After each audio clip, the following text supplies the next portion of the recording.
जय हिंद, वंदे मातरम, भारत माता की जय। राष्ट्रवाद की बात प्रहार के साथ आप सभी का हार्दिक स्वागत है। दोस्तों, आज हम जो विषय पे चर्चा करने वाले हैं, ये विषय किसी पार्टी विशेष की नहीं, पूरे देश के लिए इम्पोर्टेंट विषय है। और मैं कहूँगा अपने सभी व्यूअर से, जो हमारा एक परिवार बन चुका है, कि आप इसको थोड़ा सा सीरियसली समझने की कोशिश करें और इसको आप ज़्यादा से ज़्यादा लोगों तक पहुंचाएं कि क्या देश के लिए क्या बढ़िया हो रहा है, देश में क्या बढ़िया हो रहा है, या फिर देश के लोग सिर्फ आंख बंद करके मोदी सरकार पे भरोसा कर रहे हैं। अभी विपक्षी अगर कोई मुद्दा उठाएंगे तो लोगों को लगता है विपक्षियों ने उठाया है, और सत्ता पक्ष वाले तो इसलिए नहीं बोलेंगे क्योंकि वो तो सत्ता में ही है। तो ये आम जनमानस के ऊपर जो पड़ने वाले एक्स्ट्रा बर्डन, जिसका कि हर आदमी तक कोई सरोकार नहीं होता है, क्योंकि पूरे देश के ऐसे लोग नहीं हैं जिसके हर घर के लोग सरकारी नौकरी में हो, वो भी खास तौर से केंद्रीय कर्मचारी। तो आज हम दो विषय पे चर्चा करने वाले, तीन विषय पे चर्चा करने वाले कि ये देश की महंगाई और बेरोजगारी कैसे कम होगी, इस पे भी हम चर्चा करने वाले हैं। मगर तीन मुख्य विषय पे चर्चा करेंगे कि ये जो छठा वेतन आयोग, सातवां वेतन आयोग, आठवां वेतन आयोग, इसका असर आम जनमानस पे क्या पड़ता है। दूसरा, हम चर्चा करने वाले देश में विधायकों और सांसदों की सैलरी के बारे में और उनके पीछे खर्च किए जाने वाले बाकी जो उनके लिए सुविधाएं, सिक्योरिटी रीजन और उनको वेतन भत्ते, उन सभी सुविधाओं के बारे में भी चर्चा करने वाले हैं। तीसरा चर्चा हम करने वाले कि देश में जो सबसे खर्चीले लोग होते हैं वो हैं देश के जज, और वो जज जो कि कामचोर निकलते हैं, काम करना नहीं चाहते, एक छोटी सी घटना को तारीख पे तारीख देकर केवल टालते हैं, और उससे आम जनमानस पे कितना असर पड़ता है उस पे भी हम चर्चा करने वाले हैं। और चौथा, इन तीनों चीज़ों के बाद एक हमारी जो समीक्षा है कि हम देश की महंगाई और बेरोजगारी कैसे कम कर सकते हैं, ये हमारा खुद का एक आकलन है, मैं आप लोगों के बीच में रखना चाहता हूँ। तो सबसे पहले हम बात करने वाले, जो केंद्र सरकार ने कल 8 पे कमीशन लागू किया है, और ख़ास तौर से केंद्रीय मंत्री अश्विनी बसलों की अगुवाई में ये लागू किया गया। अब 8वें वेतन आयोग के बाद कितनी बढ़ जाएगी सैलरी, मोदी सरकार के इस फैसले का क्या मतलब। केंद्रीय मंत्रिमंडल ने 8वें वेतन आयोग के गठन की मंजूरी दे दी, जिससे अधिक केंद्रीय कर्मचारियों को वेतन और पेंशन का लाभ मिलेगा। आयोग का गठन 2025 में शुरू होने की संभावना है, साथ ही 2026 तक सिफारिश से दी जा सकती है। जो वेतन भत्ते पेंशन में संशोधन करेंगे, इससे कर्मचारियों के वेतन में अच्छी बढ़ोतरी हो सकती है। न्यूनतम मूल वेतन 51,480 रुपये हो जाएगा।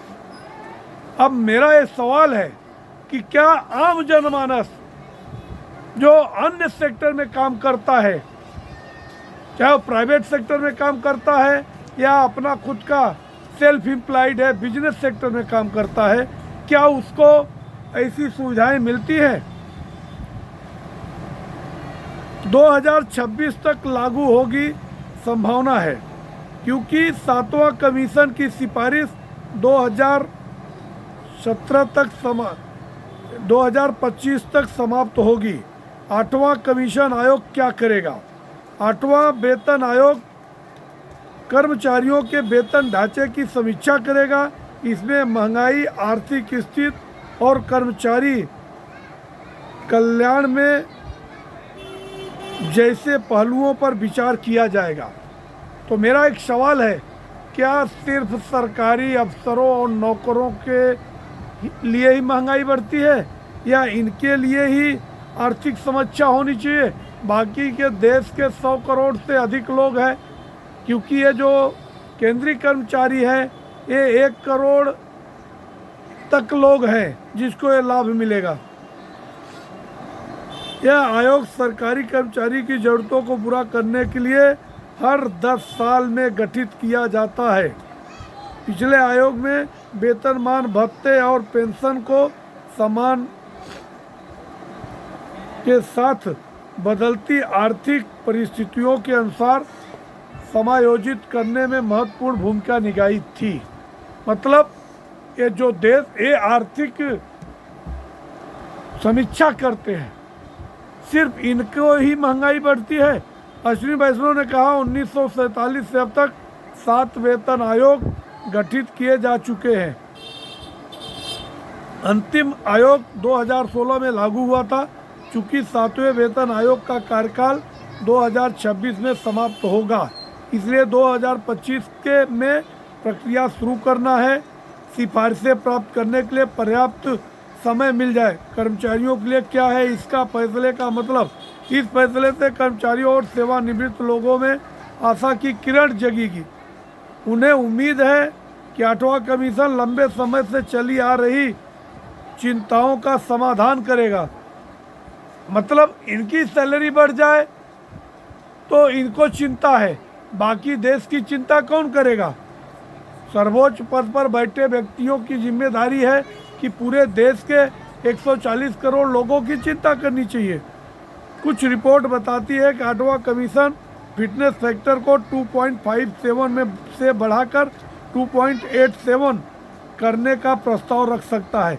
इसमें न्यूनतम मूल वेतन 51,480 हो जाएगा। इसमें खर्च करने की क्षमता बढ़ जाएगी, इससे उपभोक्ता खर्च भी बढ़ जाएगा।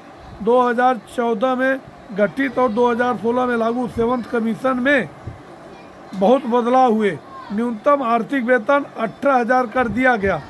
शीर्ष अधिकारियों के लिए अधिकतम वेतन 2.5 लाख रुपए तय हुआ है। मेरा कहने का मतलब क्या है कि 2.5 लाख रुपए कमीशन वेतन प्लस कमीशन अलग से। जितना लूट भ्रष्टाचार देश में है ये कौन करता है? ये सरकारी कर्मचारी ही करते हैं। तो इन पे अंकुश कौन लगाएगा? और इससे महंगाई और फिक्सल घाटे बढ़ सकते हैं। ईटी की रिपोर्ट के अनुसार केंद्र सरकार को 25-26 के आगे की फिक्सल कंसोलिडेशन के रास्ते पर हस्तक्षेप करना होगा। सरकार का लक्ष्य 2025-26 तक अपने राजकोषीय घाटे को 4.5 जीडीपी से कम करना होगा, जबकि चालू वित्तीय वर्ष के लिए बजट अनुमान 4.9 है। आईसीआरए चीफ अदिति नैयर ने कहा कि 8वें वेतन आयोग के लागू होने के बाद देश की फिक्सल पैंतीस में आएगी, लेकिन मंडल को सुधारने के लिए सरकार को फिक्सल कंसोलिडेशन और फाइनेंस की सिफारिशों को ध्यान में रखना होगा, जिससे देश के आर्थिक ठीक हो। देश की महंगाई को ध्यान देना होगा, साथ ही राजकीय घाटे को नहीं बढ़ने देना होगा। कौन सा राज्य है? अब ये तो हो गया, इससे देश में महंगाई भी बढ़ेगी, क्योंकि जब सरकारी अफसरों के पगार बढ़ेंगे तो उनको महंगाई से तो कोई फर्क नहीं पड़ेगा, मगर आम जनमानस से अगर महंगाई बढ़ती है तो इसका निदान क्या होगा।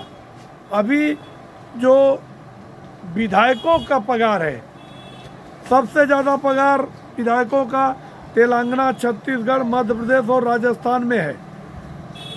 तेलंगाना में सैलरी 2.5 लाख रुपए मिलती है विधायक की,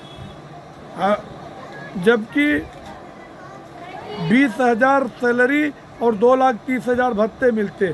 त्रिपुरा में मात्र 37,000, उत्तर प्रदेश में 87,000, मध्य प्रदेश में 2,10,000, जिसमें बेसिक सैलरी 30,000 है, बाकी 1,80,000 उनका महंगाई भत्ता। राजस्थान में 1,25,000, छत्तीसगढ़ की 1,30,000, दिल्ली की 90,000 और मुख्यमंत्री को 1,70,000। 67% बढ़ाया गया दिल्ली में। पहले 54,000 सैलरी मिलते थे। मुख्यमंत्री का 136% की बढ़ोतरी। महाराष्ट्र में 2,40,000 और लोकसभा में निर्वाचित 60,000 कार्यकाल खर्च, मतलब कार्यालय खर्च 7,000 और निर्वाचन क्षेत्र 70,000 खर्च, कुल 2,30,000। दैनिक भत्ता अतिरिक्त, चिकित्सालय और अन्य सुविधाएं अलग। मतलब एक सांसद को कम से कम 3 लाख रुपए मिलते हैं। अब न्यायाधीश पे आते हैं। न्यायाधीश की सैलरी 2,80,000 और 24% उनके सैलरी का उनको किराया मिलेगा। पेंशन 16,80,000 प्रति वर्ष, ग्रेजुएटी 20 लाख और हाई कोर्ट के जज का 2,50,000 और 15 लाख उनको ग्रेजुएटी प्रति वर्ष, 15 लाख उनको प्रति वर्ष पेंशन और महंगाई प्लस होगा।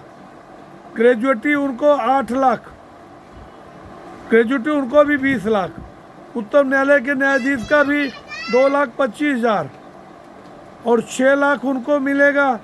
24% किराया, ग्रेजुएटी 20 लाख और 27,000 उनको सत्कार। मेरा कहने का मतलब है कि अगर देश में इन चारों व्यक्तियों पे अगर महंगाई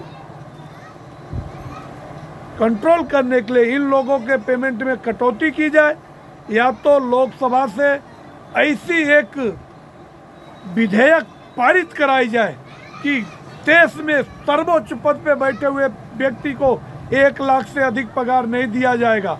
अगर 1 लाख से कम पगार देने की बात की जाए, क्योंकि आम आदमी 10,000 से 15,000 ही कमाता है, वो अपना जीव को कैसे चलाता है।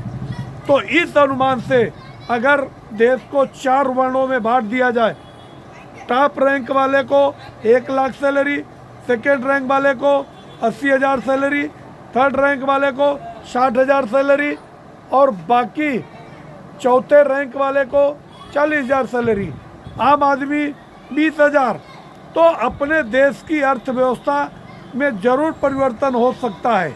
और दूसरी बात, इन जजों को भी एक टारगेट देना चाहिए कि कोई भी केस अगर 1 महीने में डे नाइट चालू करके भी ज़रूरत पड़े तो आप उसको निपटाओ। कितने भी बड़े से बड़े जघन्य मुद्दे हों, अगर जजों के ऊपर ऐसा एक फाउंडेशन, ऐसा एक कानून बनाया जाए तो देश की अर्थव्यवस्था सुदृढ़ हो सकती है और देश की महंगाई कम हो सकती है और अपना देश भी आने वाले समय में पाकिस्तान या बांग्लादेश या फिर श्रीलंका जैसा दिवालिया या अमेरिका जैसा दिवालिया नहीं हो सकता। आप लोगों की क्या राय है? आप कमेंट सेक्शन में आके अपने राय रखें, हमारे चैनल को सब्सक्राइब करें और ज़्यादा से ज़्यादा लोगों तक शेयर करें। जय हिंद, वंदे मातरम, भारत माता की जय। धन्यवाद।